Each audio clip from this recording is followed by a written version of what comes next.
Looks like we have our visitor. Hey, how are you, Lori? Oh, you're not Lori. I'm not Lori. I'm not Lori, but I am doing good. How are you?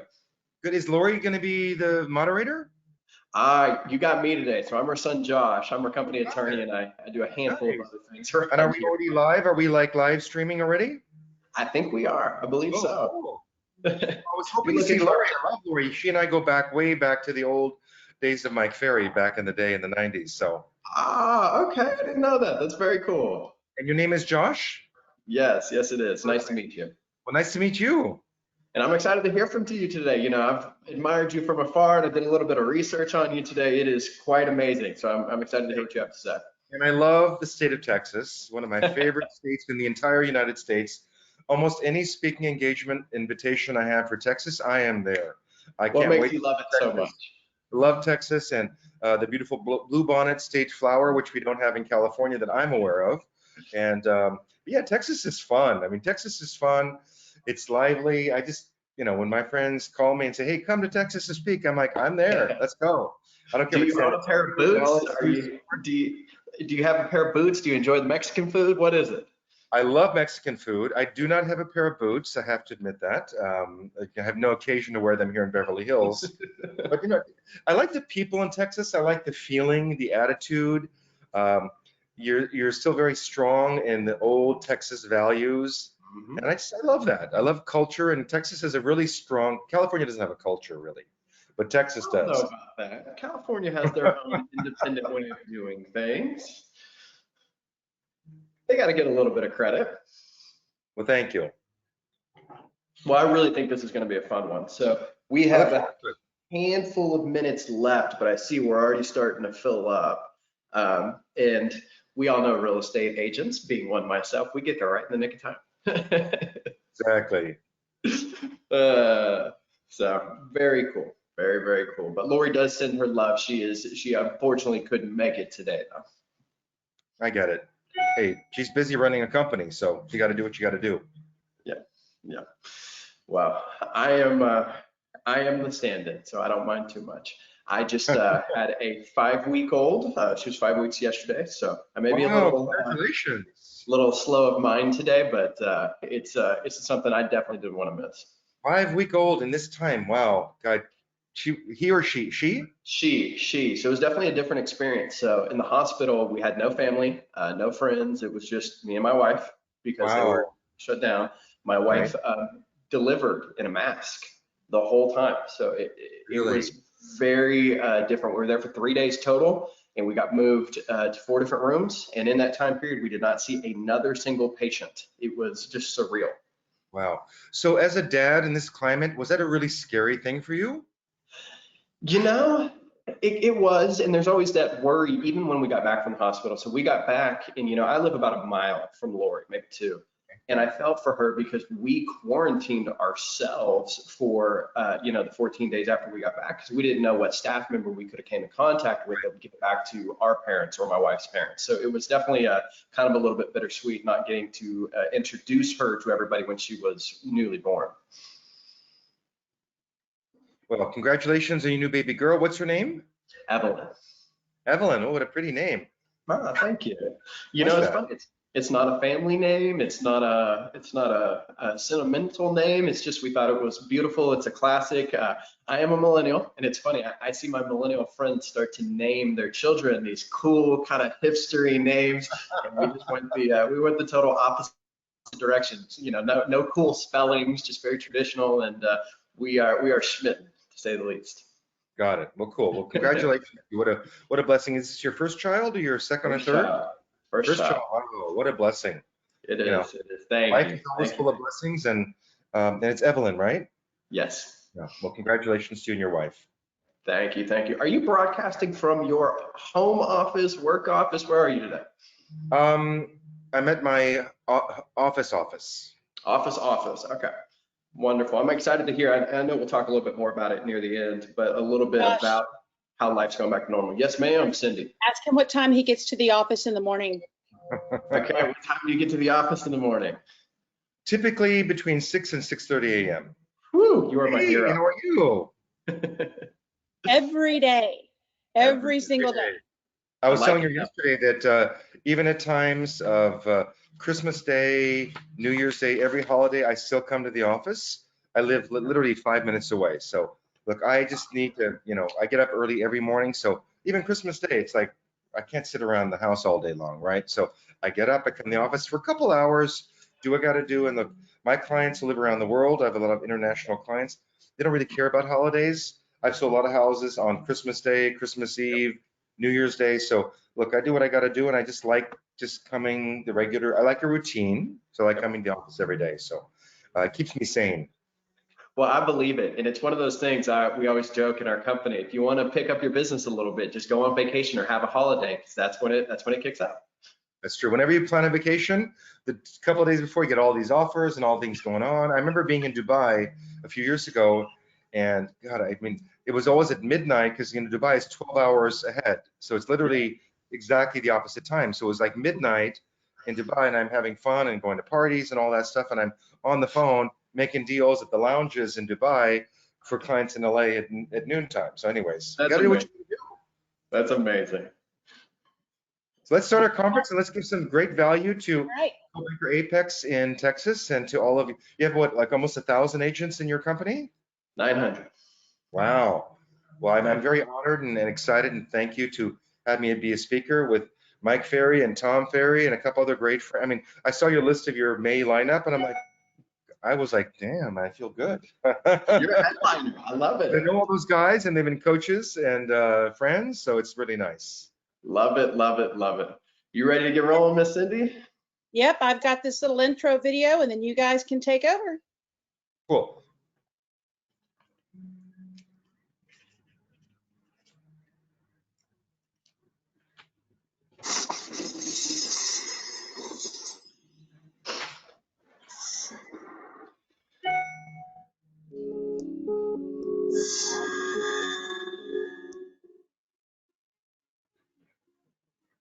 Hi, I'm Christophe Choo, president of the Christophe Choo Real Estate Group at Coldwell Banker Previews International here in Beverly Hills. I'm so proud to be affiliated with this incredible brand, this amazing office, the Beverly Hills North office, and one of the most amazing and dynamic real estate firms in the country. As a matter of fact, for 8 years in a row, we won the Golden Eagle for the #1 real estate office in North America. So learn more about myself, my team, the Christophe Choo Real Estate Group, and Coldwell Banker Previews International here in Beverly Hills. So as a licensed broker, I've been selling real estate now for over 21 years. I started right out of high school, 19 years old, selling real estate. I've been here in Beverly Hills about 12 or 13 of those years. I love what I do. We love taking care of our clients. And I built an amazing team of real estate agents and licensed agents to work with you to help you find your dream home or sell the home you're living in now and help you find the next dream home. So it'd be our pleasure to serve you with all of your real estate needs. So please do call us at 310-777-6342 or check out our website where you can search all properties in Los Angeles, Beverly Hills, Holmby Hills, Bel Air, and all of the West Side communities for free. And you can see everything you need to know about Los Angeles on our site. So thanks for watching. We'd love to serve you with all your real estate needs. And thanks for watching. Okay, great video. And before we truly get started, I want to introduce you a little bit just to our audience. So I think it is very hard for a person to brag on themselves. So I will happily brag on you on how stellar you are. So when I was going through and learning some more about your stats, there are some that absolutely blew me away. So #1, you're in top 1% of real estate agents and $75 million in sales volume since 2007. Unbelievable. Absolutely a feat that there are companies don't achieve. So congratulations on that. #2, you have over 23,000 followers on YouTube and your videos have a combined 7.3 million views. I mean, that is truly just an influential reach that is just beyond.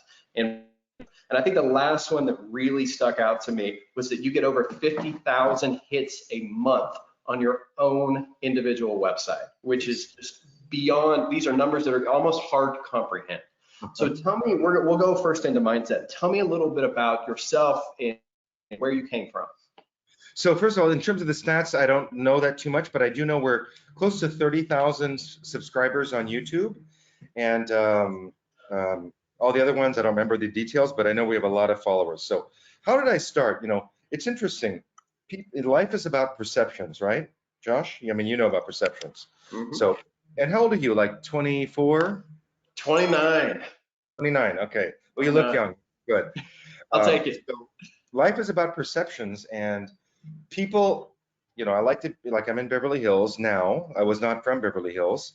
I can be a little bit flashy. I mean, people who know me personally know I like bling and diamonds and fancy life and luxury. That's just what I was born to be into. I wasn't born in that world, but I created that world for myself. So I just kind of created what I wanted.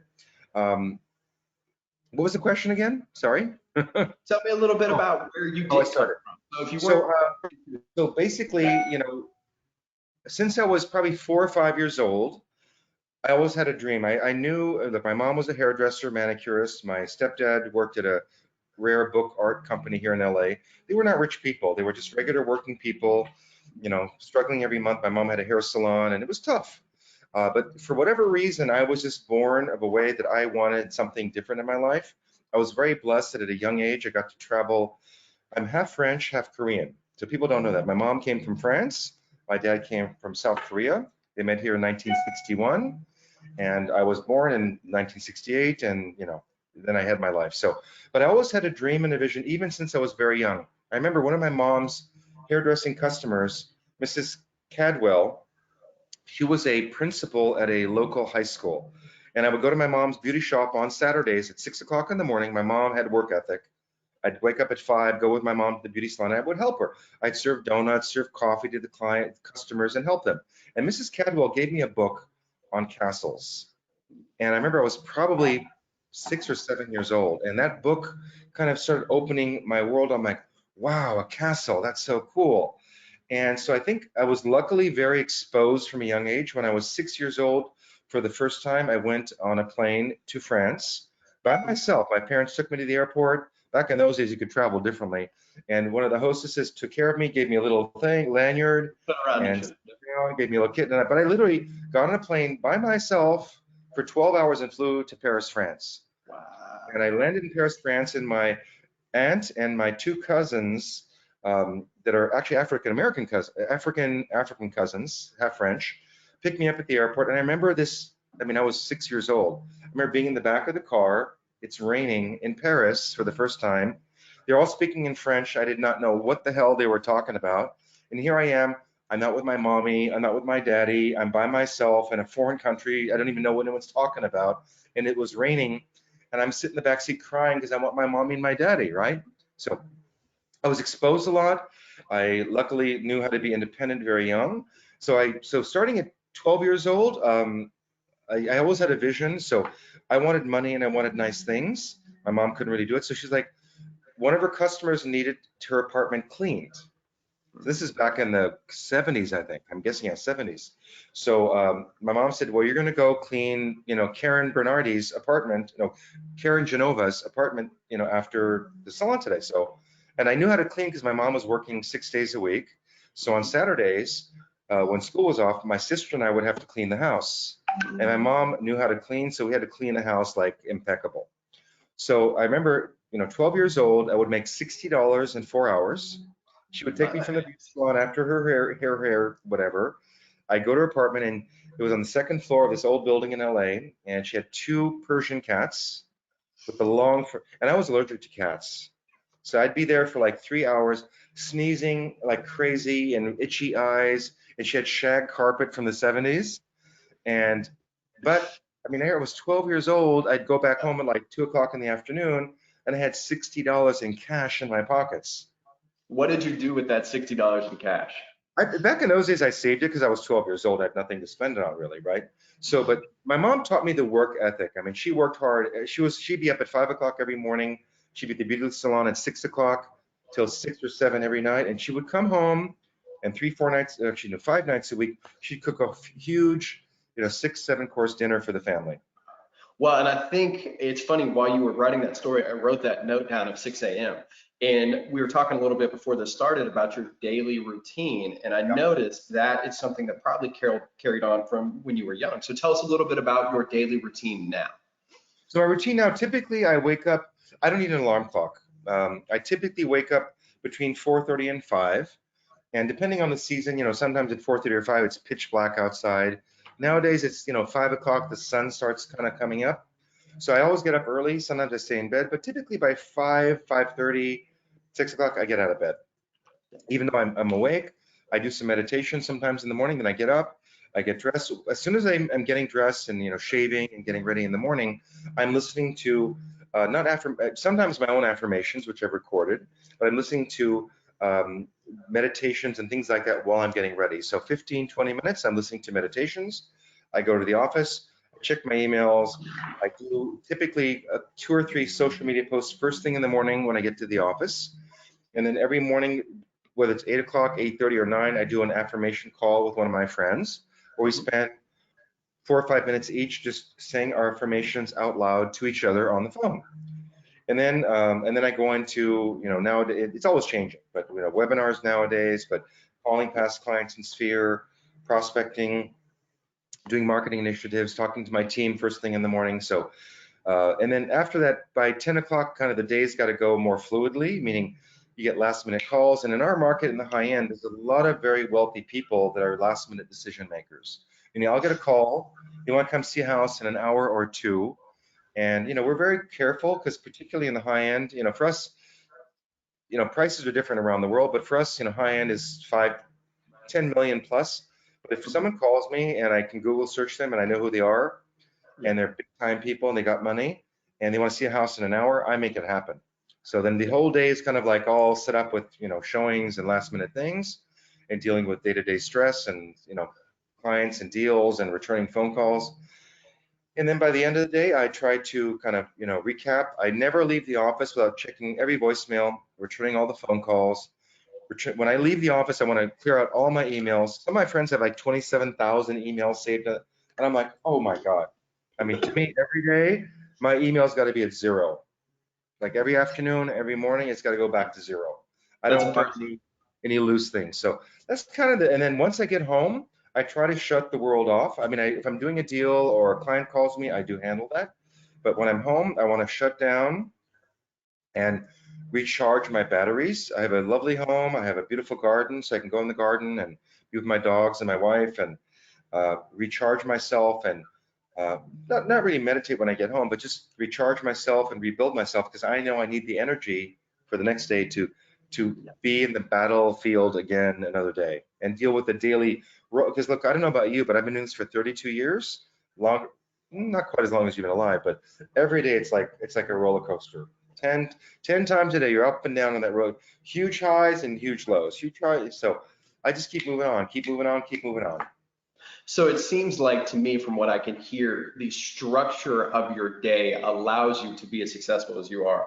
One of the things that I found interesting and I think is unique for you, and it's something we talk about at our company, is that you start your day with things that are positive and build you up. You start with your meditation, you start with your affirmations. Absolutely. And I can raise my hand here because I'm one of these. I start my day with email, and that's a really hard thing to do because it hits you with a problem before, quite frankly, you're probably ready to even deal with it. So Right. I found that very refreshing that you build yourself first, and then you handle your problems, and you handle them in the designated space that you want them to be in. The office is your place to do the work you need to do. So when you do go back home, it's the garden, it's the regeneration time, it's those things that fill you back up to be able to give again. Exactly. And with emails, I usually don't check my emails till 8:30, 9 o'clock, sometimes 10 o'clock. I mean, I just don't. I mean, and I wake up in the morning, there's like 350 emails. It's like, oh my God. And I have like 5 email accounts. So it's just, it can take an hour sometimes to go through all the emails. And the seminars, getting things done. Yep. So I've learned and I've done it. I go to so many seminars and webinars and conferences. Getting things done, I did many, many years ago, the actual live training and the online training. And the bottom line is, if the task takes less than 2 minutes, I just do it right then and there. Just Bingo. even though I don't like it, it's like, okay, let me just respond to this. Let me handle it. Let me get the details. It takes 2 minutes. Most tasks don't take that long. So just get it done. Then otherwise, your mind is filled with 30, 40 things. And then that takes you away from focusing on what you got to do. Yeah. The more the split the attention is, the worse that it is. So we always call it urgency. Having that urgency, especially for those little things, because I think you are 100% right. They start to cloud your mind by the end of the day. You think, man, I really need to respond back to this. I need to shoot this text message. This client needs a call. I need to set up these showings. And it's hard. It's hard to have that split attention and give, 100%. Not even the end of the day. I mean, all day long, if I don't take care of things, it's in my mind. It'll pop up 5, 6 times a day. Like, oh, what about, oh, shoot. So I just get it done. So like, I get an email, or I think if I have a thought and I think of it while I'm in the middle of something, I will just open my email, I'll open my text, and I just do it right then and there. I just do it, because then it's out of my mind. Because if my mind is clear, I can focus on my clients. You probably have a more eloquent term for it, but I call it brain dumping. I shoot myself emails with the concepts that I need to get out of my brain that I can go deal with later. Exactly. I love it. Okay, so I'm hearing a pretty wonderful structure that allows you to be as successful as you are. So you wake up, you have your morning time, you have your productive time in the middle. But from everything that I heard, what I didn't hear is a little bit about what I think is probably one of your more amazing feature, which is social media. So how did you get to where you are with the number of just extreme following that you have within all the rest of the things you do in a day? So Josh, that's a great question. So I started social media back in 2006 or 2007. I forget exactly the date, but Tom Ferry, who's one of your speakers, was my coach at the time. And he's been my coach now for 15, 16 years since he started his company. And I was at one of his conferences, and Gary Vaynerchuk, who I'm sure you know, was our speaker. And we was at lunch in Tom's room, and we met Gary. And so Gary said after lunch, he came and he spoke. He said, Christophe, you're Mr. Beverly Hills. Your lifestyle is rich and famous. He said, you need to be a DJ for content in your community. And that was the day he also talked about YouTube. Google had just purchased YouTube a week before. And he says to everyone, he's like, you got to be on video, YouTube, start doing all this stuff. So at that particular point in time, this is 2006 or 7, I was not on any social media platform. I'm a very private person. So I'm like, why would I want to go on social media and like share what I do every day? I don't want to do that. But that afternoon, at the end of the day, 5 o'clock, the conference was over. I went to Best Buy or Good Guy, like one of those electronic, and it was just in Palm Desert. Yeah. We were at the Marriott, and there was a Good Guy in Palm Desert, and Tom talked about getting a flip cam. You don't even know what a flip cam is, but yep, I do. Hey, I know what a flip cam is. Flip cam was like the first external little you could do, and you could plug in your computer and upload. So I went and bought a flip cam camera. I bought a tripod. My assistant was with me, and I went on the balcony of the hotel, and I did my first video ever, which was on the balcony of the hotel. And I said, it's 118 degrees in the middle of August. Why the heck am I in Palm Desert in the middle of August? I said, I'm here to learn and grow and educate myself and be a better agent to help my clients. So anyways, but Gary said something also interesting. He said, from 8 a.m. till 8 p.m., you're working in your business. You're handling deals, you're taking care of clients, all that. But he said from 8 p.m. till midnight, you need to work on your business. So that resonated, and I was not on any social media platform. So I remember that night, I'm like, okay, there's Facebook. Back in those, it was Facebook, LinkedIn, Instagram wasn't even around at that time. It was Facebook, LinkedIn, I forget the other platforms, YouTube. So every night I'm like, okay, I would join, Facebook was the first. I just joined Facebook, created a profile, I learned that. I learned it by doing it. The next day was LinkedIn. The next day was, Twitter. So whatever, I followed that advice, and he was right. It's like at night, you got to work on your business. So literally for 3 months after that conference, every single night, I would turn off the TV, go to my bed with my laptop on the bed and spend 2-3 hours researching all these sites and creating profiles and just starting to do content. Right or wrong, good or bad, I like to be perfect, but I'm not perfect. So I just did the content and I started sharing. So I started that, I think my first video on my YouTube is 2007, and you can see the video. It's from me on the balcony of that particular summit, and I just started doing content and content. Now we have almost 3,000 videos on my YouTube channel and almost 30,000 views. So wow, that's how it all started. I'm always willing to hear the new things, learn about new things, and test them and try them. I love it. So I think you hit on key things that I hear all the time in my company. Two of them I wrote down in particular. The first one you said is when you were getting started throughout this whole process, you were a very private person and you Yes, didn't want to necessarily put yourself out there in that manner. How did exactly. you go from at that mindset to being open-minded and giving it a try and being to where you are now? Because I feel like Well, that's that was a very quick change because I thought my first instinct was like, I was at the conference and I go on Facebook and I'm like, why would I go out and go on these platforms and just share everything I do? I mean, it's like, I don't want that. But then I realized I can share what I want to share, right? Simple. You share what you want to share when you want to share. It's up to you. So I share what I want to share. And on your notes, there's a lot of things we'll talk about that, but I just share what I want to share when it feels right to me. And it's always from my heart and my mind. I share what's important to me. Like me or don't. If you like me, you're going to do business with me. If you don't, then that's okay. love it. So you're very comfortable in your own skin. And I think that goes to the second point that I had written down. I hear this one quite a bit too, that you have gotten over the need for every video to be perfect.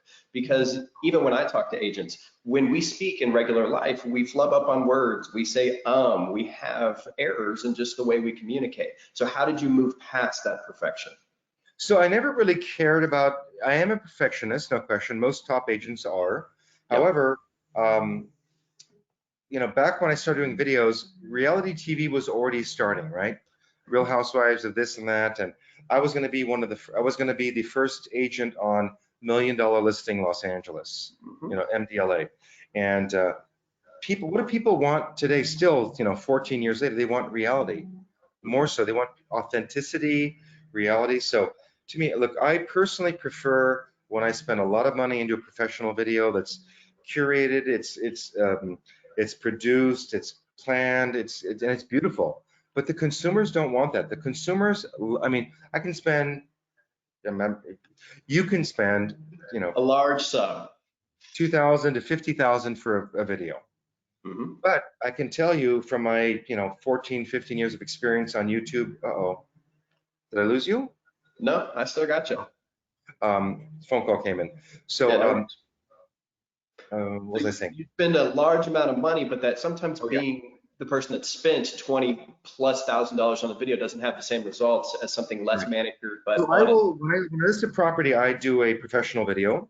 I do Okay. a virtual showing. I've been doing virtual showings for 13, 14 years where I literally turn on the camera, said, hey, it's Christophe Choo, co-banker Beverly Hills. How are you? Today I'm at XYZ property. Let me take you on a tour. I flip the camera and it's literally a virtual showing because in my mind, when I started this 14 years ago, my mind was the client is with me, like a real showing, Mm-hmm. and I'm just walking them through the house as if they're here with me showing the property. So I do the professional videos, I do the virtual showings, and then I have many, many other social media, live, Facebooks and all that. But the consumers, like I'll put professional video up, I'll put a walking tour video up, a few hours later or the next day. I will get typically 4 to 5 times more views of my personal walking tour than the professional video. I prefer the professional because it's polished, it's pretty, it's what I produce in my mind. But the Yep. real walking tours, that's what the consumer, the buyers want. Well, and I think and it's just armchair psychology, but I think there's something special on the personal one because it is your opinion of the home. It's off the cuff. It's that same interaction that a client would use you for your professional judgment, getting to have it right then and there without having to leave their home. I have a listing right now that's 2.8 million, and we could not do the professional video because, we listed it right when COVID started or just after that, and they weren't doing it. So I'm like, okay, I got to do this. So I did my own walking tour, and we have an offer right now we're working on. And the agent said, my client saw your video tour, and he loved the video because you explain every detail and every element of the unit, unlike a professional video. Because I'm Mhm. literally walking through, and I'm like, these are the Carrera marble floors, and this is the double bullnose marble, and this is the view. And so people like that real, I mean, literally in my mind, it's a virtual real showing. So Exactly.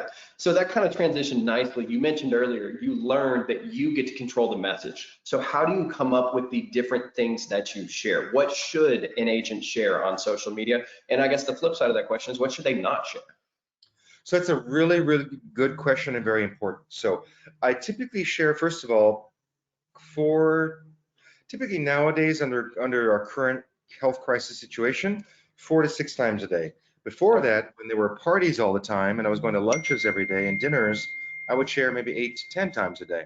Because I'm at a great party, I'm going to a great lunch, I share all that stuff. So I wake up first thing in the morning, and first thing in the morning, and it's always changing. Right now, I post something, and it's always what I post is what's in my heart. So like usually in the morning, first thing, I share a picture of a flower in my garden or some birds or nature, something that to me is inspiring. I love flowers, I love nature. Like I said, the bluebonnet in Texas.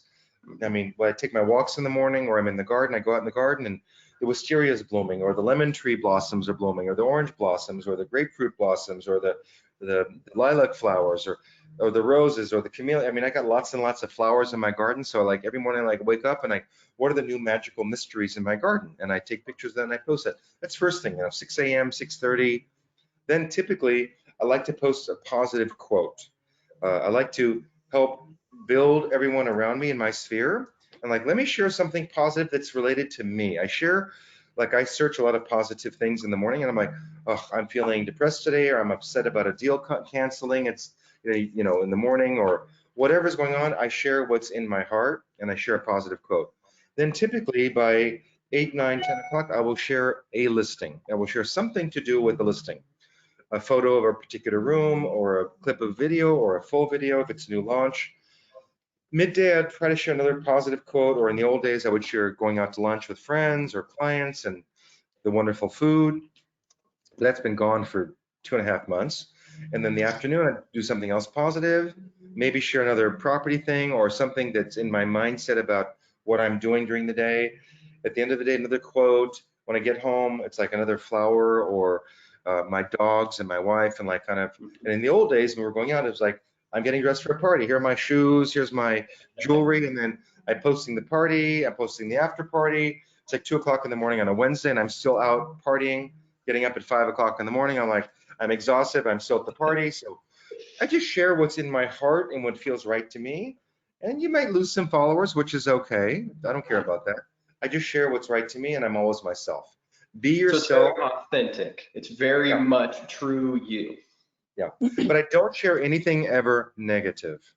A lot of people share a lot of negative things. I never share anything political. I never comment on anyone's political post. I don't touch that with a 10-foot pole. And I've done and tested things. I mean, just simple things that you think nothing about. Back, 5 or 6 months ago, Trump was in town for a dinner and some parties, and the traffic was terrible. So I'm in Beverly Hills, which typically takes me 5 minutes to go from my office to my home. It took me an hour and 10 minutes because Welcome to Texas. every road was blocked. Everything was Secret Service, and it was just. I mean, and I know all the back streets. Every back street was just like it was hour and 10 minutes to get 5 minutes. So on halfway there, I'm like stopped for like 20 minutes waiting for 2 stoplights, and I'm posting a photo of like Trump's in town. I'm so stressed out about the traffic. But that became a political conversation. I mean, everyone's like this and that about Trump, good and bad. I'm like, I deleted the post. Yeah. This is like, I don't need that. There's enough drama in life and in the world we're all dealing with every day. I don't need that. And that was not a political, it was just simply, I was stressed out about the traffic. Even last week, I posted an article from Forbes that talked about the $50 million plus market is so strong and healthy. Posted on social media on every platform. And lots of great responses. However, on Twitter, it was quite an interesting dynamic. On Twitter, there must have been 15 or 16 people on Twitter that were so angry and upset about that post. What's wrong with people? They need to donate money to charities, and what's wrong with you? And this is nothing. I was happy about it because it was showing good signs of the strength of the high-end market. Yeah. Like, how can you be happy about that? So it's just like, so I started responding, and I'm like, well, I did this because it's a positive sign for the market, and I know the real estate market is going to fuel the recovery of our economy. I know that. It happened in many other crashes in our market. Every time there's a crash in the market, it's the real estate market that fuels and builds our economy. So after 2 days of responding to negativity and negativity and negativity, and I would respond like, oh yeah, you're right, and blah, blah, I found I just deleted the post. Okay. So you didn't get anything of value by responding to the negative People started saying, yes, you're right, and I appreciate that, but it was just like, took, if it's 10 minutes of my time, dealing with drama and me being upset about a nice simple post, which was positive, I just deleted the post. I don't need to add drama in my life when there's so much drama in the world today. So. Love it. Christophe. Questions? Yes, Christophe, we have a question. Yes. And I actually watched one of your walkthrough videos last night. It was my daughter and I watched. It was a house built into the hill. It was a cement and a lot of cement and metal. It was really cool. A lot of glass. It was really cool house.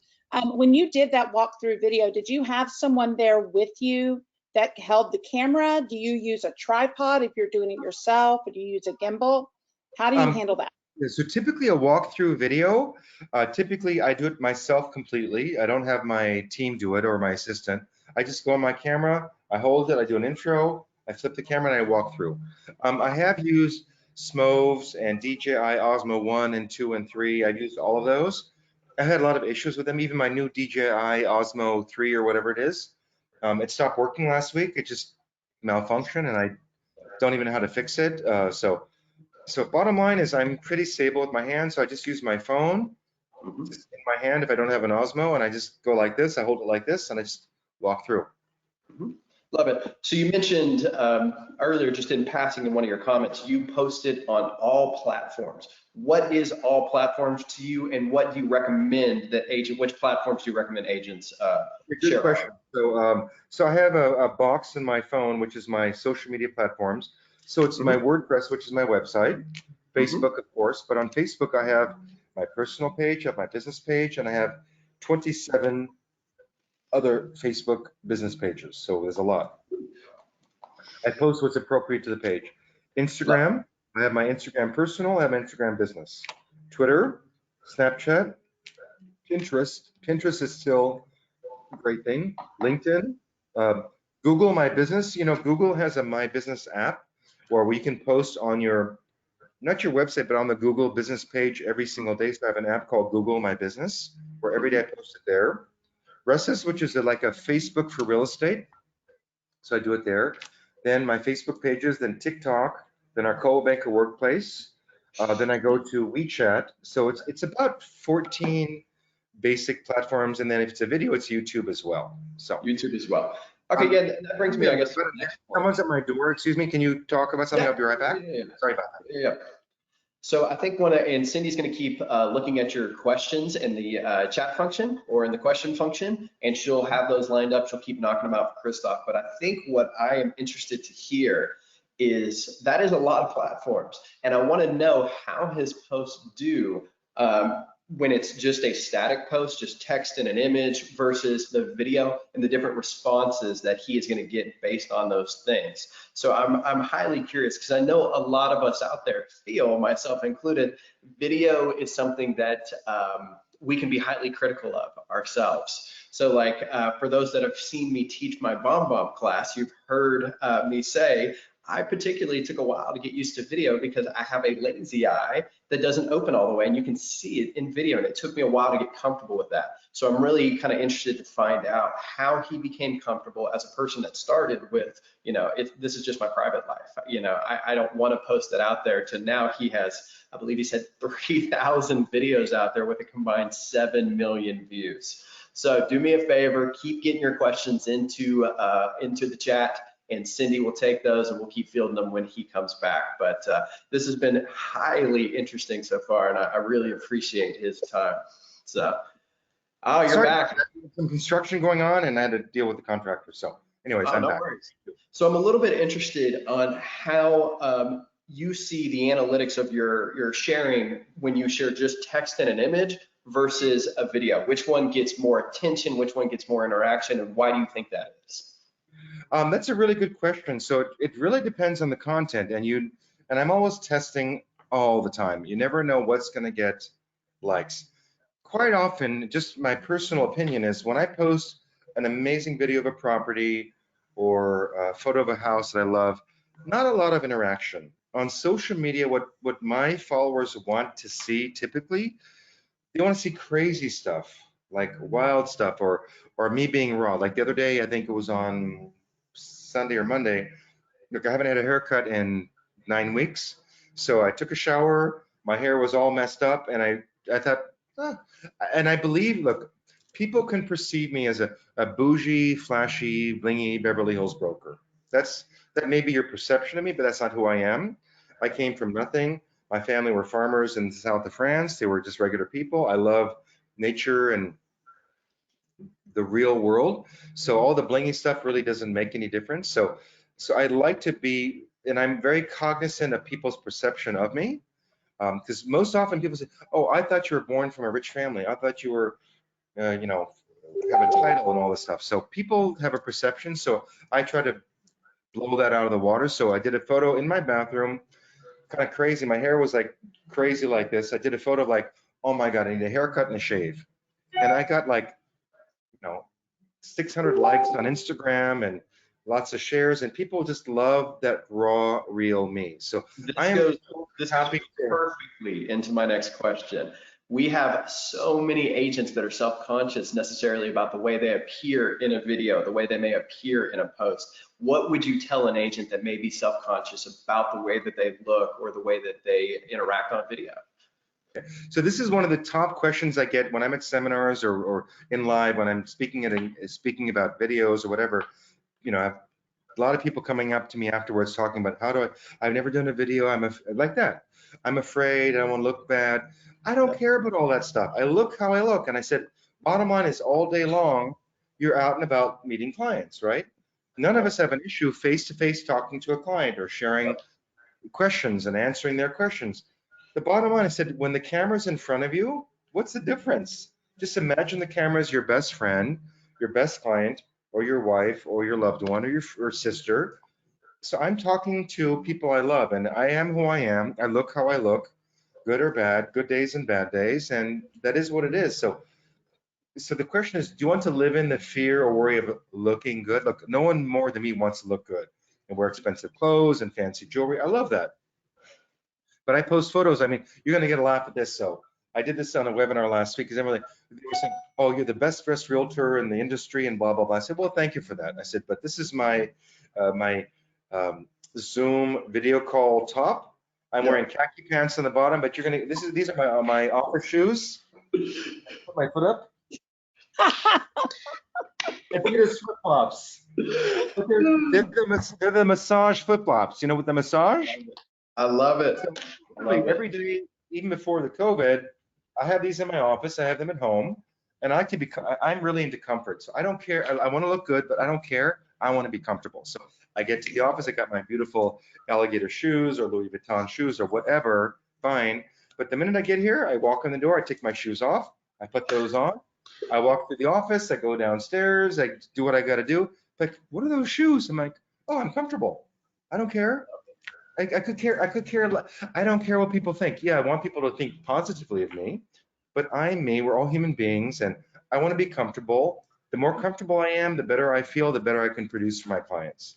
So all that stuff is just doesn't matter. Get over that story of how you look. I mean, and when people come up to me and I talk, I'm like, oh, I don't do a video. I said, let's do this. Give me your phone. So I take their phone, like they're in a line. I take the phone. I said, "What? You know, open your thing." I said, "We're going to do a live video or a recorded video right now. Are you okay with it?" "Oh, yes, yes, yes." "Hey, it's Christophe Choo. We're at a seminar, and I got this wonderful person, Lori Arnold. She's here. She's doing her first video today. So, Lori, what'd you get out of the seminar today? What do you think?" And you start talking and all that, and we finish up our conversation and we record it and save it, and they post it. I said, "It's that simple." That's simple. That's simple. And there are times where I've been in 110 degrees at a showing or at a listing, and I'm like dripping in sweat. My face is greasy, and just I look terrible. I don't care. I don't care. Just, so what? Love it. Christophe, we have a few questions I'm going to ask if you don't I love mind. questions. I know, right? So we've got a few questions about the luxury market, and I'm going to save those for the end because I want to kind of stay on the topic that we're currently talking about. Okay. So we have a question. What platforms would you start with? I mean, let's say top 4 platforms off the top of your head. Okay, so Facebook in general is number 1. Instagram, particularly for the high end of clients. So Facebook, Instagram, LinkedIn, I think is a very important platform. YouTube. Those are the main ones. I will Okay. tell you that Instagram, look, my life has always, since I was young, I wanted to be part of the world of the wealthy. That was just my dream and my vision and my goal. And I built my life around that. Nowadays, we're part of that world, but the interesting thing is the wealthiest of the who's who in the world. And I'm not talking about just, someone's worth $1 million or 2 million or 3. I'm talking about in my high-end market, someone's going to buy a 10, 20, 30, 50, $100 million house. They got to be billionaires. So that's, I love that kind of marketplace. I'm very comfortable in that. I understand that. So to me, that's my target audience, number one. So I realized that all of the wealthiest of the wealthiest of the world are all on Instagram, but they're not on Facebook. They're nowhere else. They're on Instagram, but they're all private accounts. The super rich of the world are on Instagram. They're private accounts, but if they know you personally, they will accept you, but they may only have 200 followers because they don't let anyone else in.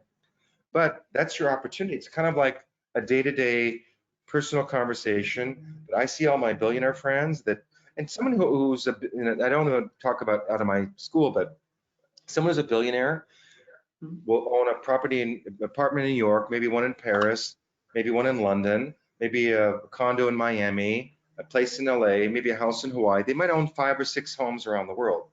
But they are on Instagram, but they're nowhere else. And they're very private, and we're friends personally, so then I'm accepted. And then every time I see, and I've been, initially with Instagram, for example, I just allowed everyone, I was public, and I allowed everyone in.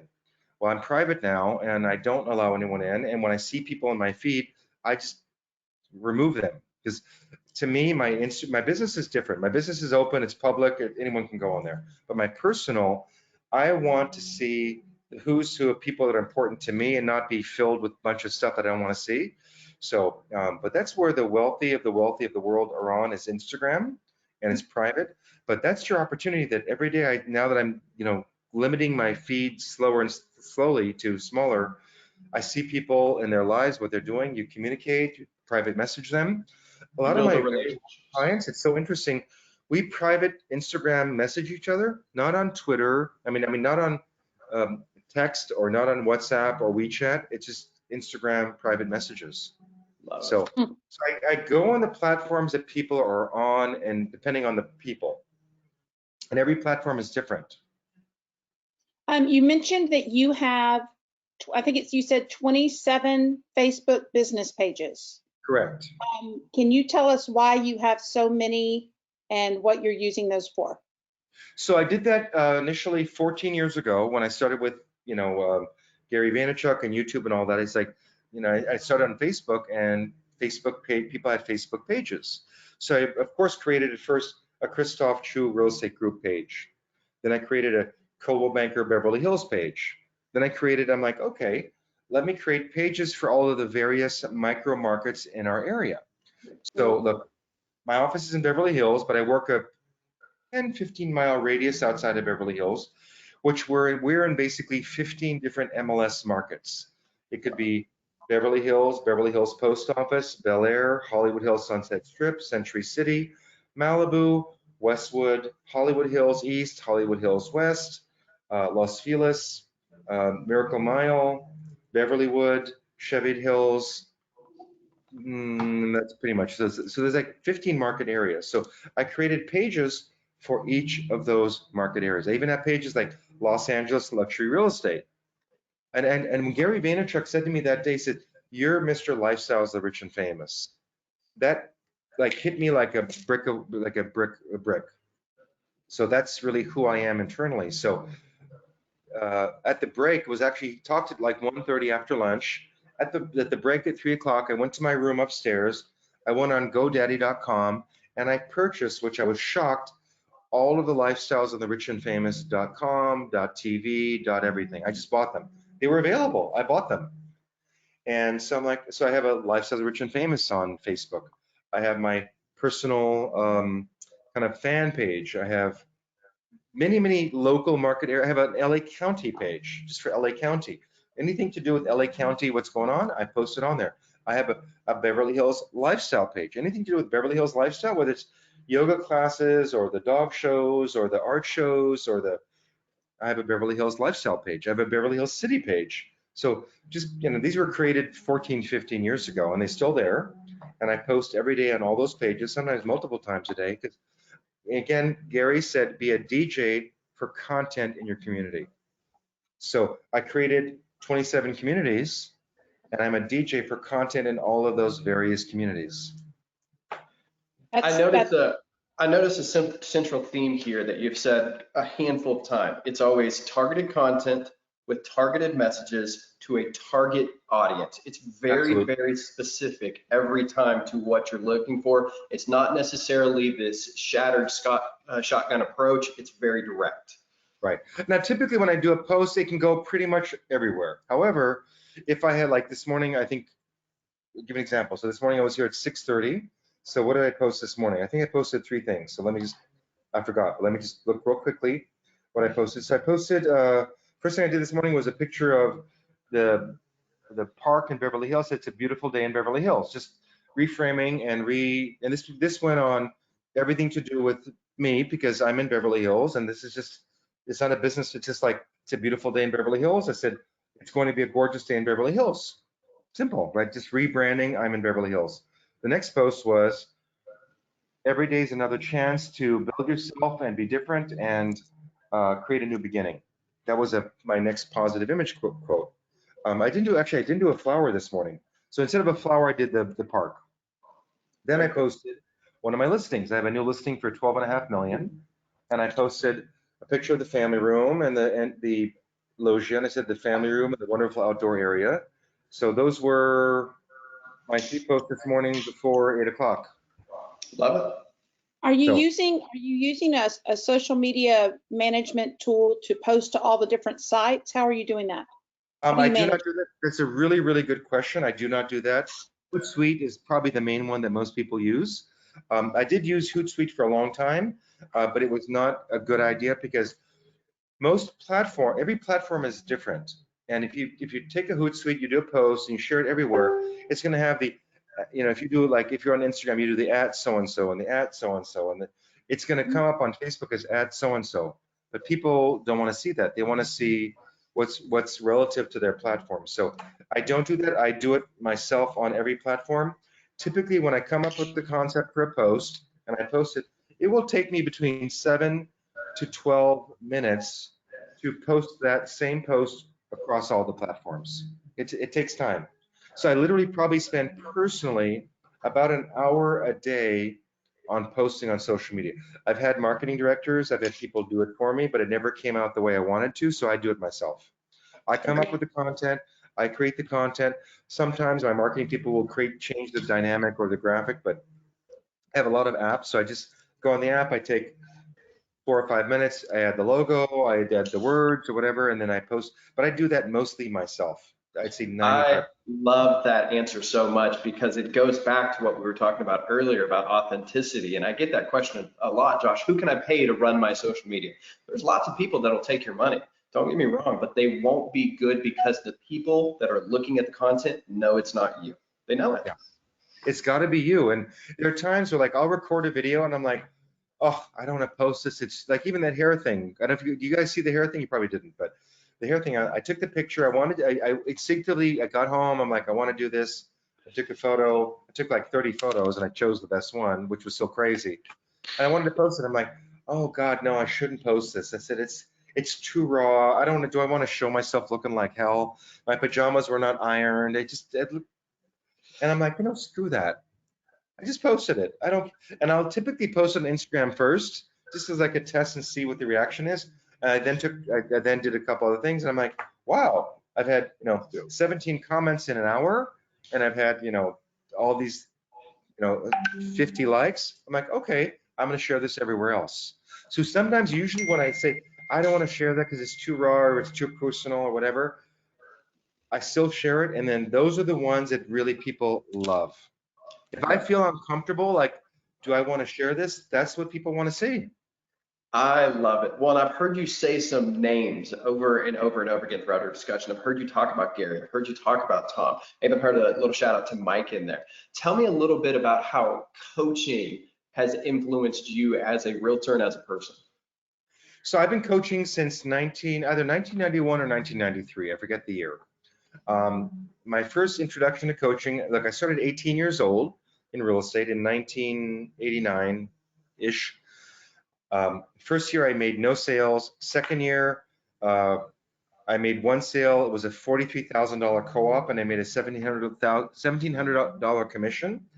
And my broker manager said, "Oh, Christophe, you've been here for a year and a half. You've only done one deal. You got 90 days to perform, or you're out." And somehow I started prospecting, and then maybe 6 months, a year later, our company hired Mike Ferry to come out to speak to part of our region. So we went to North Hollywood to the Sportsman's Lodge Hotel. Mike Ferry was there, and there were maybe 300 people there. And I remember it was, 8:30, 9 o'clock in the morning. Mike Ferry, Mike Ferry, you guys know Mike Ferry's like, he did one of his spitting things, like, oh, and all of the local LA luxury brokers were like insulted, like, who is this guy and all this stuff. But I saw value when he said, and all of a sudden there was the earthquake, the 91 or 93 earthquake. And we're in the room, and the room is shaking, and there's an earthquake. And so that was my first foray into coaching. So I went to his superstar retreat that summer. I think the tickets were $600 or $700, and I went. And I was a couple thousand people in Palm Desert, and I went there and I saw these amazing agents on the stage making $1.2, $1.7, $2 million a year in commissions, and I made $1,700. And I'm like, I want to be like them. And so after the first or second day, I'm like, coaching, he offered coaching.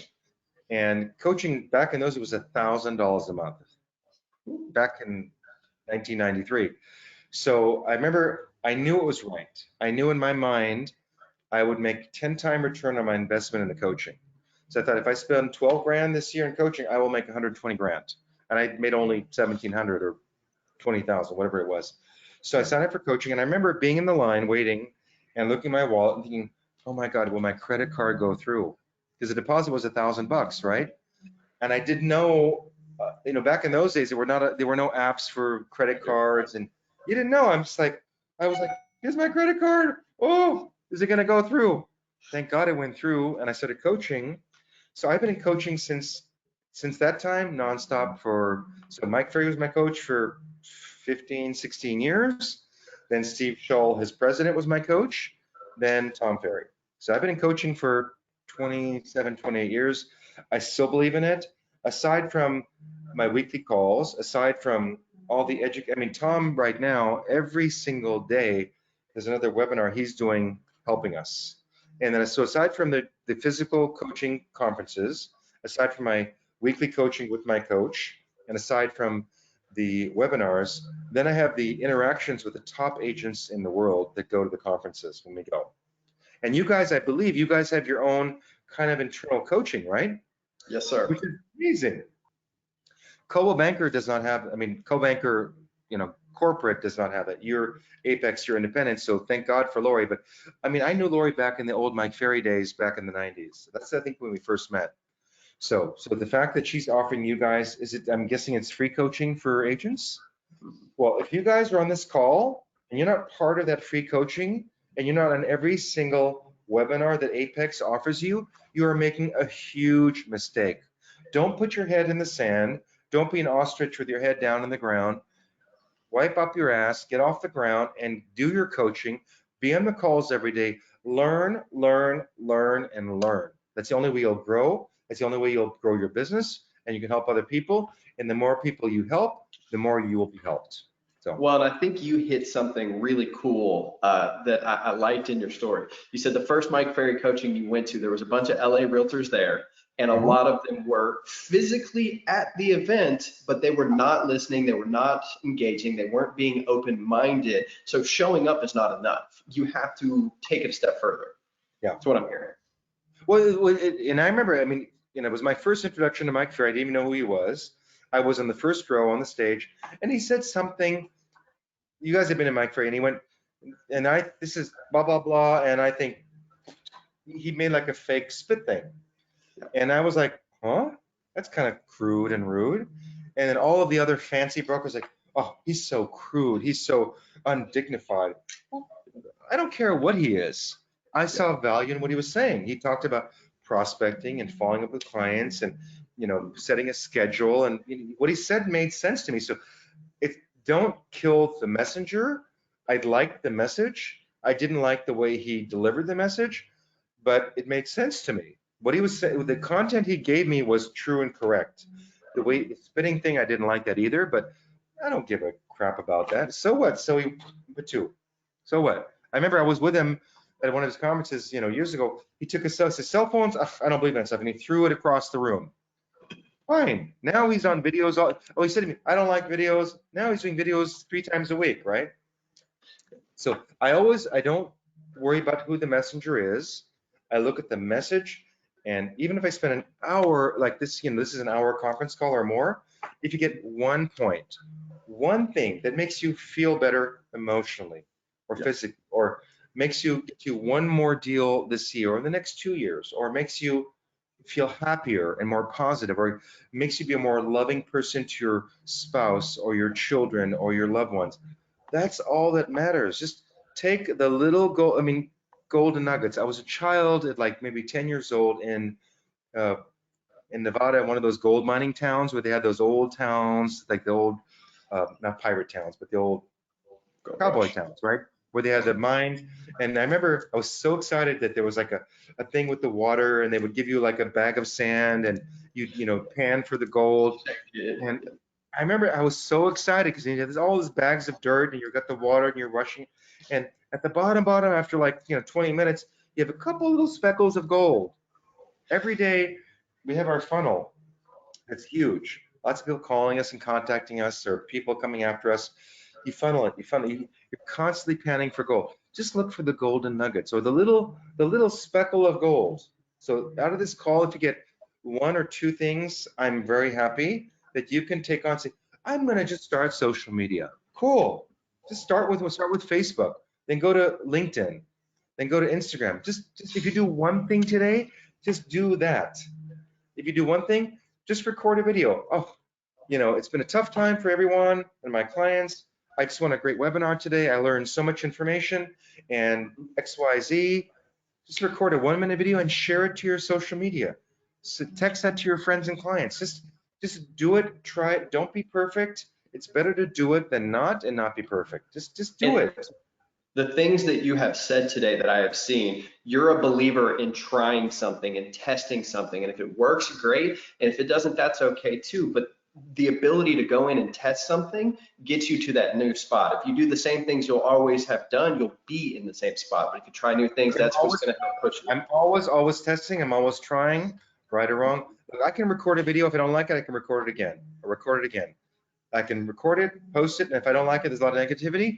Very rarely does it happen. I've never deleted a YouTube video, but the Twitter post, I did delete that because I just didn't want more drama. So look, if you record something, you post it, you can delete it. So what? Right? Cindy, what questions you got? All right. Let's see. Do you respond to all of your comments? When people comment on your social media, do you personally respond to those? I personally respond to every single comment that I see or I'm aware of on all of my pages, my YouTube. It's all those responses are always me. Never ever has my marketing people, my assistant responded for me. It's always me. And I think that's a really important factor of social media, which we didn't talk about. But basically, if you post something and you don't reply back, or let me see how I frame it. Think about this. If you go to a party, and you're in a party, like a physical party with people there, and people are having a conversation, right? And you walk up to that conversation, and people are talking about this and that.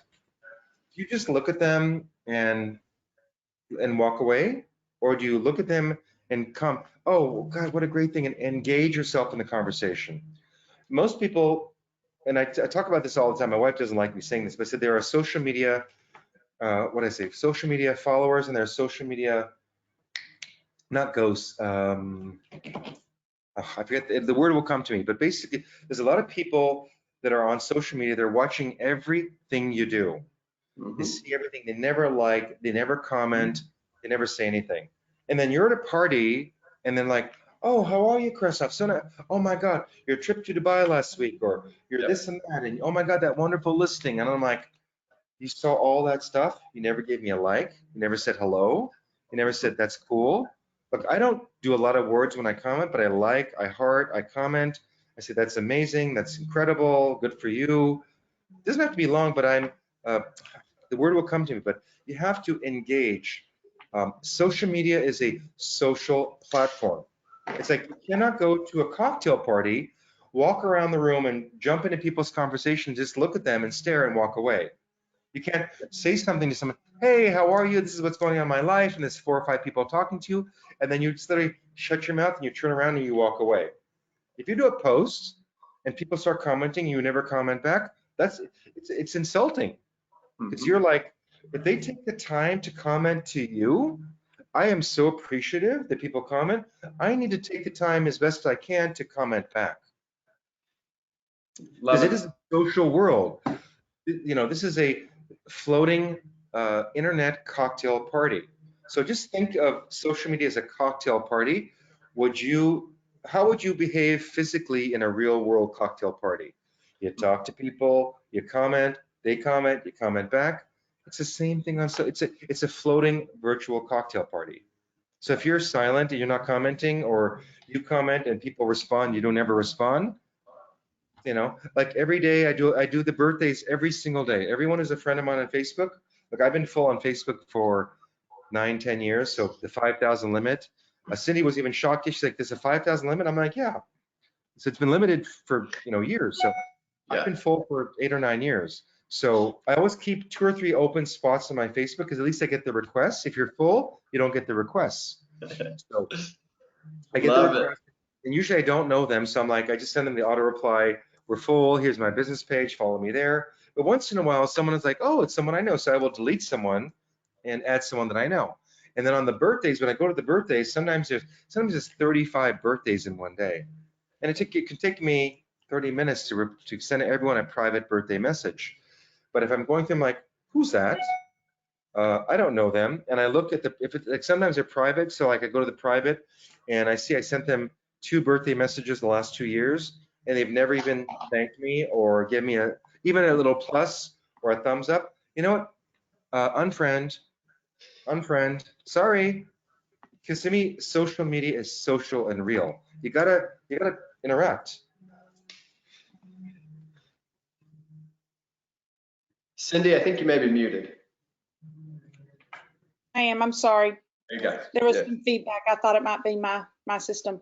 On your Instagram feed, on your business page or business Instagram page, some of the photos have your logo embossed on them. Are you Yes. using a program like Canva to do that? How are you doing that? So good question. So typically, if I'm doing a listing photo, I will have my logo embedded on the photo before I post it. I use an app called Watermark. Okay. It's called Watermark. I've been There's a using it nugget right there. for 10 And years. so that's an app that works with Instagram, Or or does it work with the photo itself? Works with it's not you can share it from there to other platforms, but I just upload the photos there. I have 80 different logos and things saved on there, so I just click it, watermark, I choose the logo. A lot of my photos, you'll see not just my logos, but other just different things. I just pop it in. So I use watermark. I watermark the photo. Then I go to something called Over, O-V-E-R, which is another app where I can type the words over the photo. I use Canva. I use all that stuff. But so far, Watermark and Over are the 2 main ones that I use. And then Perfect. every photo, I go to Watermark. I upload it there. I add, and I have various versions of my logo. I have horizontal, I have square, I have 10 versions. So I choose the right one. I upload it. Then I save it to my phone. Then I go to Over, and I upload it to Over. Then I type in the words I want. Then I save it, and then I share it on social media. So Love it. Watermark, and Over. So Watermark is one. Over is another one. Multi-Frame is a great app. Multi-Frame is where I can take multiple photos, and I can do up to like 30 photos in one screen. horizontal, vertical, square. So I have lots. Look, I'm at a conference and like Tom or someone will say, oh, here are the new top apps. So while I'm at the conference, I'm like downloading the apps, downloading the app. And then when they're on my phone, look, I don't have time during the conference to do that, but I download them right then and there. I'll forget. And then at night, you know, at 10, 11 o'clock when the conference is done, dinner's done, I'm back in my room. So from like 11 till 1 o'clock in the morning at a conference, I'm like, okay, let me check out Over. Let me check out Canva. Let me check out, and I just play with it. I log in and I look at testing, trying, always. Perfect. Are you posting to feeds or are you posting to stories on Instagram and Facebook? Oh, I post to feeds and stories. Feeds and stories. All right. Oh yeah, I And post any platform that has any opportunity, I post. Now you do have to change your feed, your Instagram feed story is different than your feed. And I've been learning about all those little gifts and all that little crazy stuff that's what people want to see on those things. So yeah. where do you learn about it? Do you just learn it by practice and watching others? Yeah. Watching others, no, because I just hear about the concept of a particular app and they may talk about it, but I will forget. So all the stuff you just have to test and try constantly. Even with Are you posting different content on LinkedIn than you are I guess, because LinkedIn's more of a business. LinkedIn's more business, so I don't post any personal things on my LinkedIn, like with my dogs and my flowers and all that kind of like person. I don't really post a lot of that on LinkedIn, but I would say pretty much like this morning, I think I posted a flower on LinkedIn. Mm-hmm. If I feel at that moment, I'll post it. If I don't, I won't. I don't know what's right or wrong, but sometimes I'll get a lot of comments on a flower on LinkedIn. So I know it's a business platform, but I don't think I've ever posted photos of my dogs other than, you know, once in a while when the dogs come to the office, I'll take a picture of the dogs at the office and post it on Instagram. So you just think of the platform and think of the viewers, and if you feel right about it, do it. If you post it, people don't like it, you delete it. Love it. And then the last question I'll ask for this go around, how do you work in all the coaching and training into your schedule? And I think that's coming from someone who, and I think a lot of us struggle with our schedules and trying to get everything done and still get work done. And we've had a lot of training lately with COVID-19. We've had lots and lots and lots of training. But how do you prioritize? How do you work it into your schedule? So that's tough. I mean, especially since COVID started and we're now in this new era. And, you know, we're not doing a lot of things outside of our office or in showings. So, but I've been on, you know, typically 2 to 4 webinars a day where I'm typically a speaker once a day or every couple of days where I'm speaking like this for an hour or so. But then like I have a coaching call, I have a mastermind call, you know, sometimes it's 3, 4 times a day. So like this morning, I thought we were at 11 a.m. California time. We talked about this yesterday. And all of a sudden I'm like, oh no, it's 11 a.m. Mountain time. I'm like, oh shoot. My coaching call was this morning at 9:30. So I had to email my coach and said, I'm sorry, I double booked myself. I can't do our coaching call. So it happens sometimes. And we did not put this in the calendar properly. So, or when I said yes, I thought it was 11 a.m. our time, which was fine because I thought 9:30 coaching call, I'd been at 10, do other things, but it was 9 a.m. So anyways, it happens at times. I am busier than other times now with all these calls and Zooms and all that. It's a little bit overwhelming even for me. It's a lot of information, but I go on when I can. Sometimes I'm double booked and I miss one, and I just can't beat myself up about it. I do the best I can, and I go on. Like today, I'm doing your call, and then there was another call from our company, but I'm doing this, so that's my priority. So you have to prioritize. You can't do everything, and most of these are recorded. Like you're going to send me the recorded call. So this is not live on my Facebook. It's not on my YouTube. But once this is done, this is going to go on YouTube, my Instagram story. It's going to go on my Facebook, all my Facebook business pages. This will be on like 20 different platforms. And I'm telling you, this video will probably get a couple thousand views within 10 days once I go on YouTube, because this will help other agents in my network to build their businesses.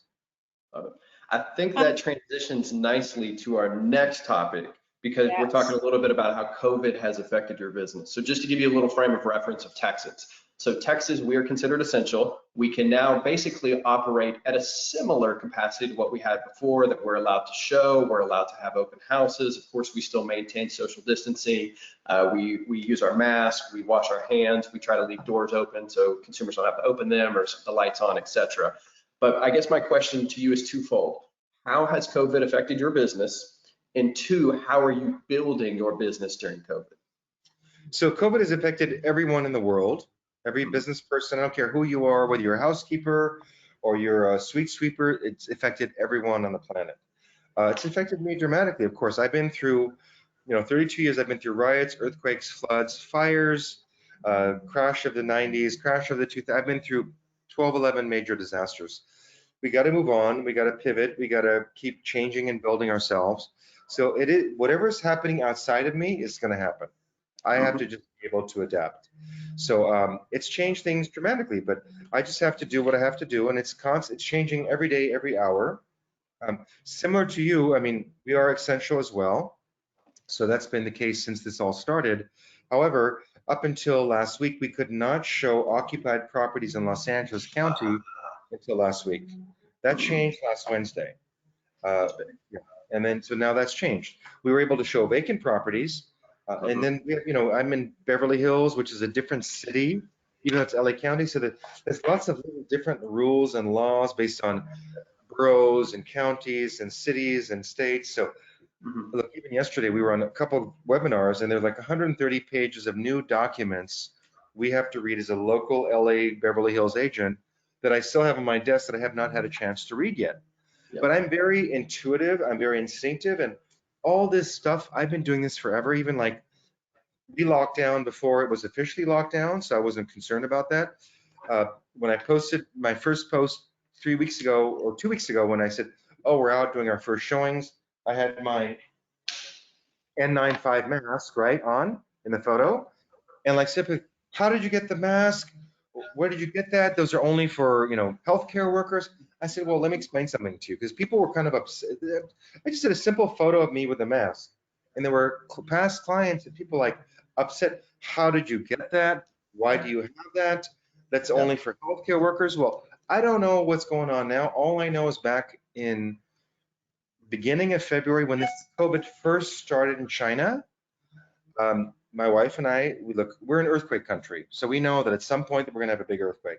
So we have earthquake kits and all sorts of things ready, so that if there's an earthquake, we got weeks of food and water and tents and heat blankets and all that stuff. And I went into, so we went to all of our earthquake. We're sitting in the family watching TV, and I went through all the earthquake kits, and I found some of my old masks, which back when I bought them 5 years ago, $1.99 for 8 COVID N95 masks. Oh, that's amazing. Like 5. So, but I said, oh, I need more. So I went online, and this is the end of January, beginning of February, and they were $10 a piece for these, real N95 like professional masks. So I bought, I think, 4 boxes, and I spent like $600 on those. But I thought, you know what? It doesn't hurt to be safe.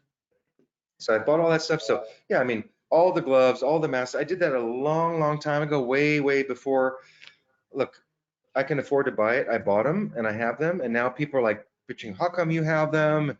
You shouldn't have those. Healthcare workers need those. Well, I get that. But I mean, I don't know what to tell you. I mean, I saw what was going on. I foresaw potential things happening, and I'm like, oh, I can spend money and buy some masks, right? So just I love it. So you are very forward thinking, and I caught this earlier when you made the comment. I have been doing virtual showings for a year. I take my iPhone, I walk around. I've always done this. I know some people are just now learning this, but this has been in my repertoire for a long time.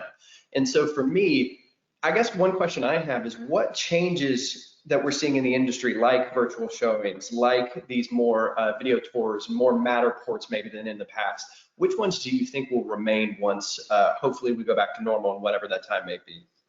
So nothing has changed for me, and it was funny. I've done a couple webinars the last couple of weeks, and I said, I saw a couple agents go online that I did not know. They were trying to follow me, and I looked at their profile and said, I'm a virtual showing expert. And I'm like, wow. And then I'm like, I look at their profile, I'm like, they've only had a license for 7 months. I'm like, they're a virtual showing expert? I'm like, okay. I didn't comment on their post. I didn't want to be negative, but Yeah. I mean, literally, I have been selling virtually, and I did a video about this 2 days ago. I said I've been selling virtually since 2006 or 2007, because I do have a lot of international clients. I think my first virtual sale was in 2007 because it was Tom Ferry, Gary Vaynerchuk, FlipCam video, right? And a month or so after that, there was a property that clients of mine, I told them to buy a couple years before in Holmby Hills.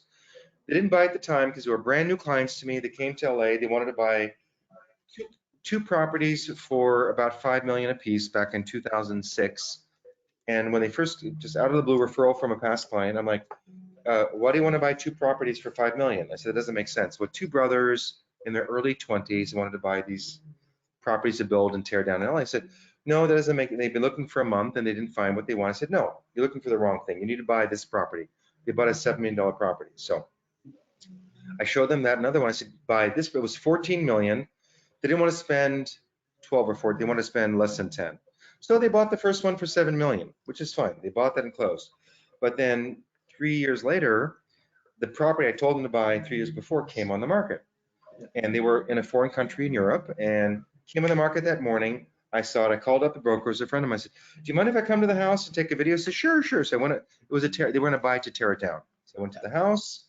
The house, no one cared about the house, but it was on the LA Country Club. There's only 37 houses on the LA Country Club in Los Angeles, which is prime real estate. This is the best street in the West Coast, and it was 2 doors down from the Playboy Mansion. So I told them, I did the video, I sent them the video, and in those days, the video was too long to send via text. I had to upload it to YouTube privately and send them the private email so they could see it privately. Well, they bought that house sight unseen from YouTube. We paid 14 million, all cash, 7-day escrow, no contingencies. That was my first virtual sale back in 2006, 7, I don't know. So I've done a lot of those since then. So I've been doing virtually forever. So even now, we have not posted it yet, but we have a whole virtual selling graphic of the whole process of how you can buy or sell a home in today's virtual market. Look, I've been doing this forever. So like DocuSign, I've been doing DocuSign since 2011. I've been doing videos since 2007. I've been doing virtual showings since 2000. So all this stuff, none of this is new to me at all. I mean, traveling notaries to your home to DocuSign. I've been doing that since 2002. So, and I assume you are taking this knowledge and sharing it with your consumers. Guys, this isn't new. I've been doing this for a decade. We have these tools. Absolutely. If you want to buy or sell, I can take care of you like I would have a decade ago. If you look at the video I put on YouTube yesterday, I said, look, I've been doing this for 32 years. And I said about that girl that said she was a virtual specialist. And I'm like, the girl's been in the business for 6-7 months. So how she's a virtual specialist? I wasn't downing her. I didn't mention her name. But I'm like, okay, you can say what you want. But literally, I have truly been a virtual agent forever. And even my wife, I mean, we did a virtual dinner party 2 Sundays ago, and she was going to do some Zoom calls with her friend. How do I use Zoom? And I told her how to do it. I showed her how to set her up and downloaded the software and all that stuff. And so how do you know all this? I said, honey, I've been doing Zoom since 2010 or 2011. And I went to my Zoom account, and I had never changed, and my password was XYZ 2011. So I know that it's been almost 10 years I've been on Zoom. So all people are like, oh, I'm just starting with Zoom. I don't know how to do it. Well, I've been doing Zoom for almost 10 years. So this really, when I look at virtual valuations, I've sold so many properties over the years, virtually, online, FaceTime, electronic signatures, that's been forever, professional photos and videos. Now they're wearing masks, marketing. Okay, the only thing different is we're not doing open houses. That's fine. Virtual open houses, I've been doing those for 12, 13 years. In-person showings, that's fine. Contracts, money, inspections. This is nothing new. This is like, been there, done that. Business as usual. So I guess I got one more final question before I open it up to everybody else. And I know you're busy, man. We'll get you out. An hour and a half now. I God. know, busy man. Okay, so life's going back to normal eventually, whenever that time may be, and I know it's different per market. What should agents be doing as things reopen? How should they react to that? What would you encourage them to do? So I'll just tell you, I was quite devastated. Today's Thursday, Tuesday night. We're supposed to reopen May 19th, which is next Monday, right? 5 days. So I've been hopeful. We've been under lockdown. Tomorrow will be 9 weeks lockdown. And I self-locked down a week before that. So we have not been to any social event party for 3 months, nothing. Aside from coming to the office here and there and getting food delivery or picking up food or going to the market or the pharmacy, I have not had any interaction with human beings. If I do, it's with a mask and gloves. The question again was, What should agents do as things reopen? How should they handle that? How can they grow their business and take advantage so of the that? new thing, according to our governor, is we are now locked down till August or the end of August. Texas, you're open now, right? A limited capacity, but yes. So I was so excited. I had my assistant come in half a day last week, half a day on Monday. And then I saw our manager on Tuesday and I said, oh, are we opening on the 19th next Tuesday? I'm so excited. Oh no, we're not going to open until July or August. I'm like, what are you talking about? I said, the governor says we're opening May 19th.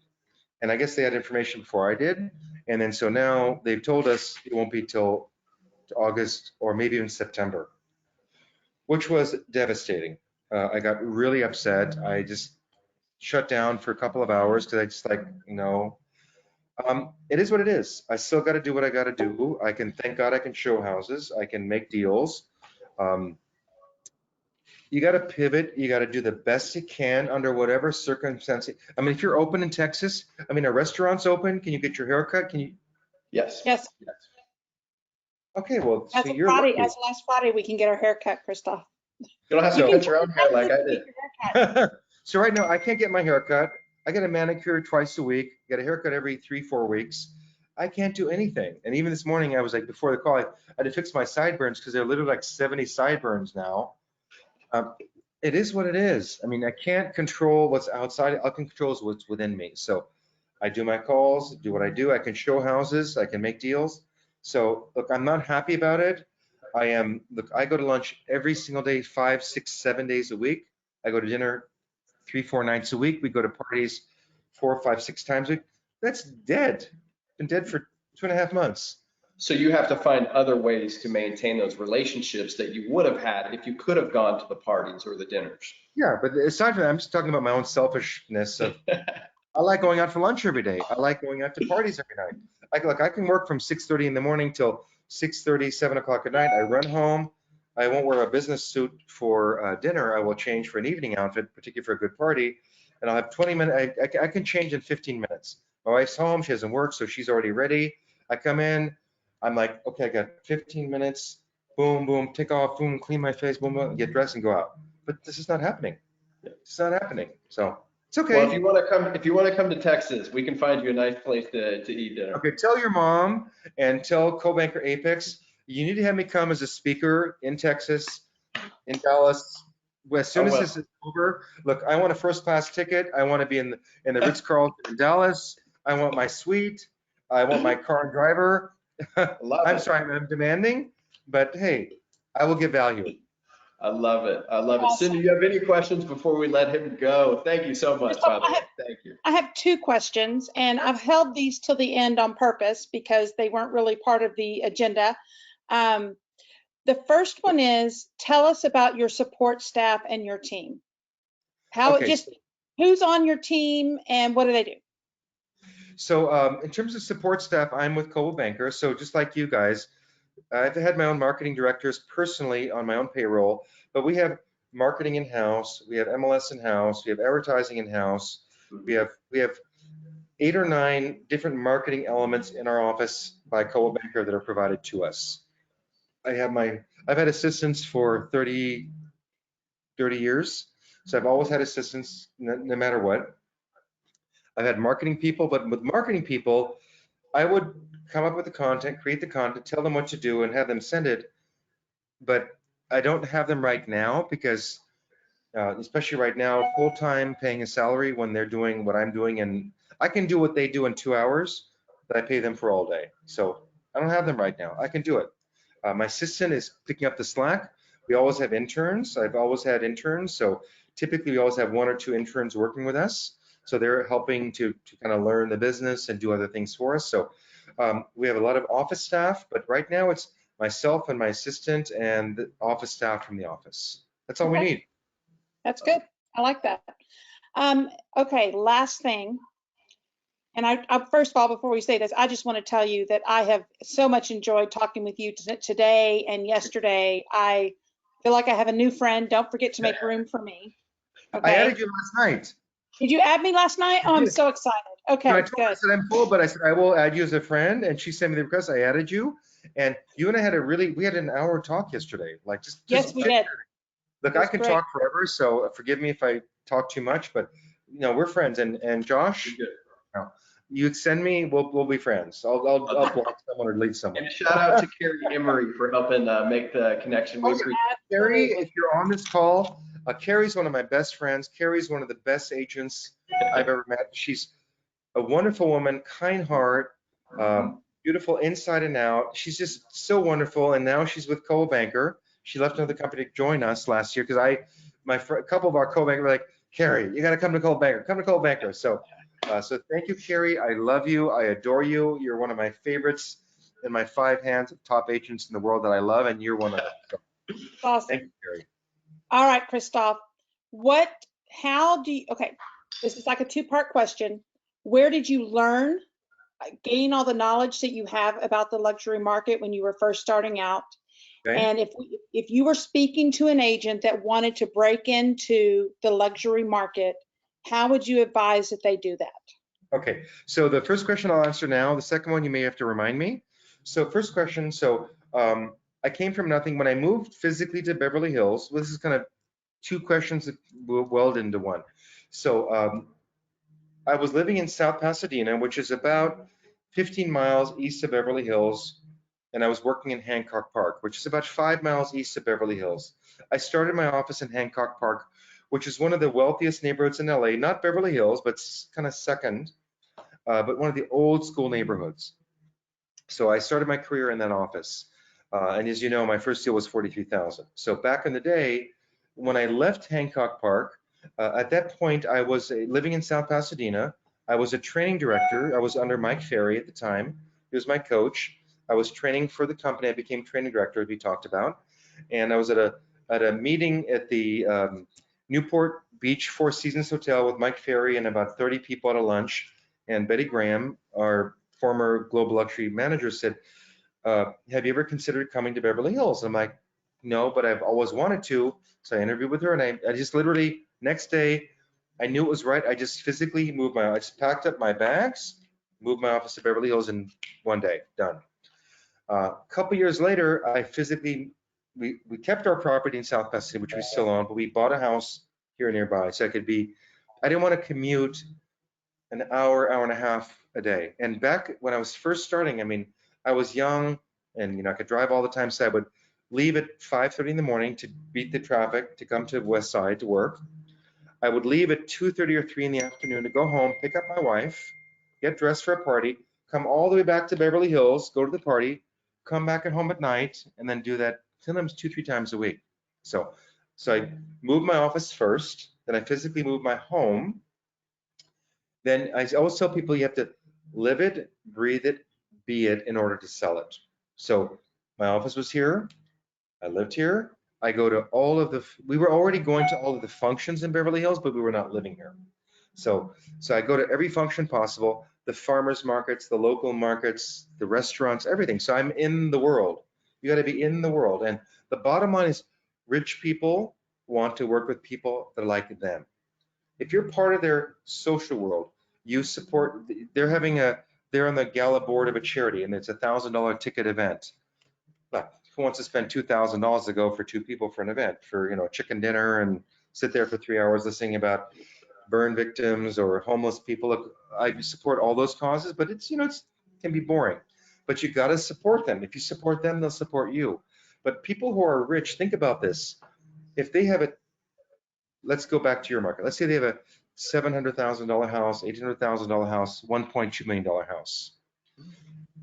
If in their mind, they don't think you know their friends, you've got the same database and client base that they have, they're not going to hire you because you don't know who they know. But if I go to clients' parties or events, I know them. I know all their friends. They know me. They know that we know each other, especially with social media now. We're all at the same parties. We know each other. Oh, and they see me on social media. Like, oh, well, Christophe can sell my house because he knows the people. So you gotta be in that world. You gotta live that world. You gotta be part of it in order to sell it. It's real simple. You're I muted, can't. Cindy.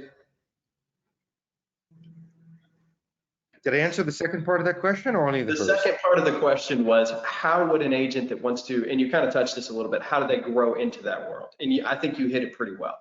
Okay, so in a real world example, so when I left Hancock Park and I moved to Beverly Hills, I was doing 65 or 75 transactions a year in Hancock Park. Only 5 mile difference from here, 5 miles east. Literally, I go down the block to Wilshire, 5 miles east, it's Hancock Park.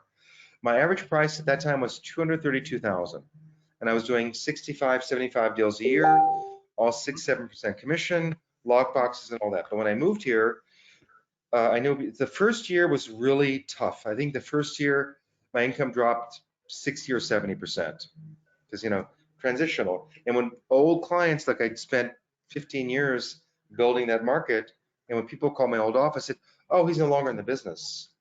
I never got those referral calls. And back in those days, there was no social media. It wasn't like today. So I lost a lot of business, but I had to rebuild. So it took a year. But I started, and this is a really good story about how it all happened. So we're going to have our 27th wedding anniversary in 2 weeks. Congrats. And I was 23 years old and got married. And that particular year, so I was 23, so 18, 19, 20, so 4 or 5 years in the business. I think that year I'd earned 250,000 GCI, that particular calendar year.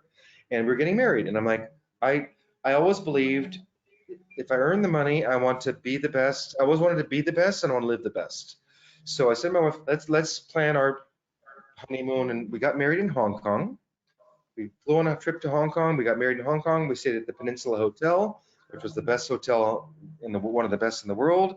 We got married there. We spent, I think, 7 days in Hong Kong, 5 days in Singapore, and like 5 days in Thailand. So that was the first part of our honeymoon.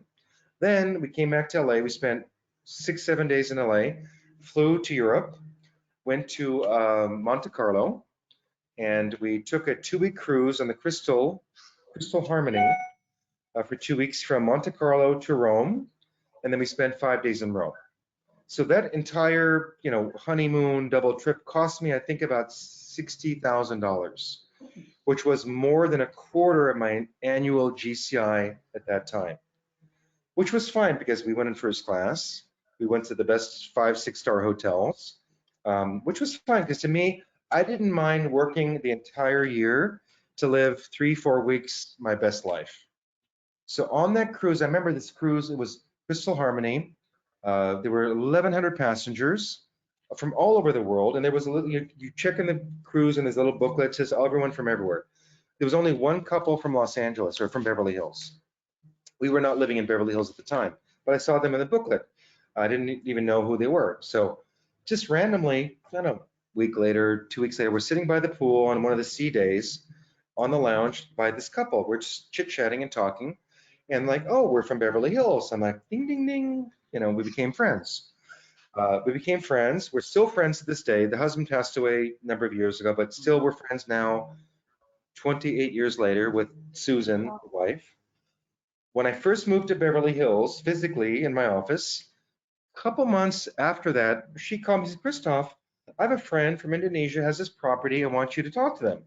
That was my first deal in Beverly Hills.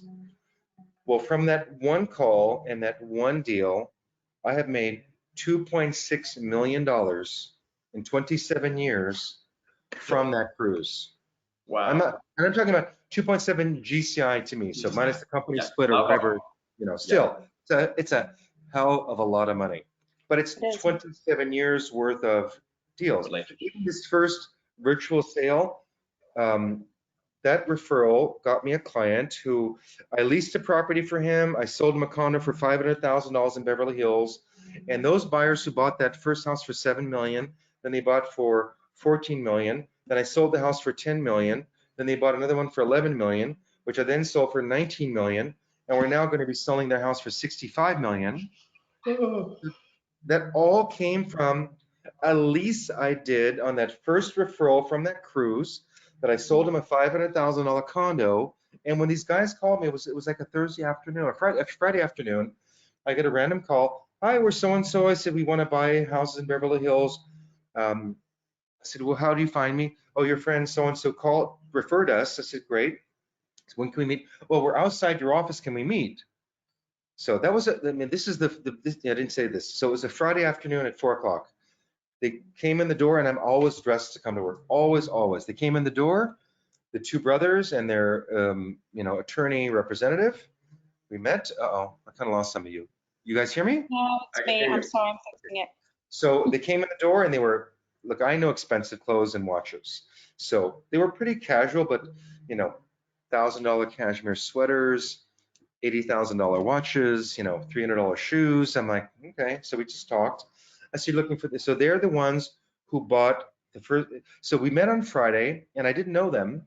And I said, well, where's your money coming from? It's coming from a foreign country. I won't mention the country. I'm like, I said, look, let me tell you, if I show you houses today and you want to buy it, I can't make an offer because your money's in that country. No one's going to believe you got $10 million in the bank in that country. So you got to get the money here. Well, we can't get the money here because, the government regulate, we can only wire $250,000 a day to the US. I said, well, then we got a problem because they were leaving the next Friday to go back to their country. He says, well, can we Skype my dad on your computer? I said, of course. I turned my laptop around on the desk. This is the first meeting. They went on the phone with their dad. They're speaking on Skype for like 20 minutes. Christophe, it's fine. We have our bank account at Bank of America here in LA. Money will be here on Monday. I said, great. Monday morning, come back, we'll meet. Came in Monday morning at 9 o'clock. I'm Bank of America client, so I went on Bank of America. I logged in. I had them log in. Boom. 10.6 million in their account on Monday in Bank of America in United States. I showed them a house. We made the deal that night or the next morning for 7.3 million, all cash, 5-day escrow, no contingencies. We close on Friday. So that was my first big deal from that cruise years ago. Oh. I don't know what the question was, but do what you love, be yourself. Don't worry about when it's going to happen because it will happen if you do the right thing. Love it. Love it. Love it. Love it. Thank you so, so very much. We know you're a busy man. The knowledge, the time, the energy. Thank you. Wow, an hour and 40 minutes. I can't believe it. I Jeez. told you. We're You did. I'm talkers. like, no. Will you send me your virtual, the sheet that you just showed me, your process? I will. Yeah, I'll send you Will you that and the video we just did yesterday. I did the video. We just finalized the sheet yesterday, so I will send that to you. Thank you. Great. Thank you so much to Lori and to you, Josh, and to you, Cindy, for having me. I'm really honored. Hello to all my friends at Co-Banker Apex in Texas. I love Texas, love my friends. I know many of you, many of you I don't know. So I hope you guys, if you have conferences again next year or whenever, invite me. I would love to come visit you in Texas, and let's do some line dancing. Let's have some Tito's Texas tequila. I mean, not tequila, vodka. Let's have some fun. Love it. Thank you so much. Thank you, guys. Appreciate it. Take care. You too, Christophe.